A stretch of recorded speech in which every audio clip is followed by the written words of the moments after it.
নমস্কার বন্ধুরা, art class রুমে তোমাদের সাথে স্বাগতম। আশা করি তোমরা সবাই ভালো আছো। আর দেখে নাও, আজকে খুব সুন্দর একটি দৃশ্য নিয়ে তোমাদের সাথে শেয়ার করতে চলেছি। আর প্রথমে একটি ছাতা করে নিলাম। ছাতাটা এবারে আমরা ডিজাইন করে নেবো, একটু ফুল ফুল চারিদিকে করে নিচ্ছি যাতে ভালো লাগা। আর তার নিচে একটা মেয়ে ছাতাটা ধরে যাচ্ছে, সে করছে, দেখে নাও।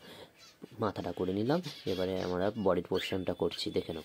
খুব সুন্দরভাবে আমরা হাতের পোর্শনটা হয়ে গেল। এবারে আমরা পা হাতটা করে নিলাম, যেহেতু সামনের দিকে ছাতাটা ধরে আছে তাই পিছন দিকে আমরা সিম্পলভাবে সেরম করে নিলাম। এবারে জলের উপর থেকে যাচ্ছে সেইভাবে আমরা এটাকে পোর্শনটাকে এঁকে নিচ্ছি, দেখে নাও। জলের উপরে মেয়েটা পা ডুবে আছে সেইভাবে আমরা করছি, পাড়া ডুবে গেছে। এবারে দেখে নাও, ফুল ফুল করে নিলাম, জামাটা একটু ডিজাইন মতন হালকা করে নিলাম।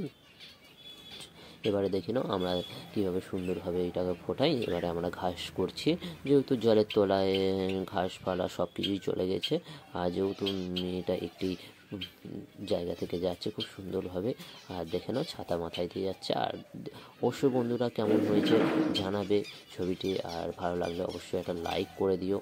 দেখে নাও হাঁসও চড়ছে, খুব সুন্দরভাবে আমরা হাঁসও করে নিচ্ছি। আশা করি তোমাদের সবাই ভালো লাগছে। আর পুরো ছবিটা আমি স্কেচ পেন দিয়ে করছি, আর রং করছি না আমি। দেখে নাও, এবারে একটা ডাল করে দিলাম, গাছের ডাল, এখানে জলের তলায় সেটাও আছে। এবারে আমরা দিগন্ত রেখার পজিশানটা করব। দেখে নাও, আমরা দিগন্ত রেখার পজিশানটা করে নিচ্ছি, একটা ল্যান্ড মতন করে নিলাম। আর দূরে ঘাস দিগন্ত রেখার যেমন হয়, দেখে নাও খুব সুন্দর হবে দৃশ্যটা, দেখে নাও। এবারে আমরা ঘাসগুলো একদিকে করে নিয়েছি, এবারে আমরা একটু ফুলটাও করে নিচ্ছি, দেখে নাও। দেখে নাও পদ্ম ফুল ফুটে আছে, খুব সুন্দর একটি দৃশ্য, দেখে নাও। আশা করি তোমাদের ভালো লাগছে ছবিটা। ভালো লাগলে অবশ্যই বন্ধুরা একটা লাইক করে দিও। আর সিনারিটা কমপ্লিট হয়ে গেছে আমার, দেখে নাও শেষের পথে। দেখে নাও আমাদের সিনারি কমপ্লিট। আশা করি তোমাদের ভালো লেগেছে।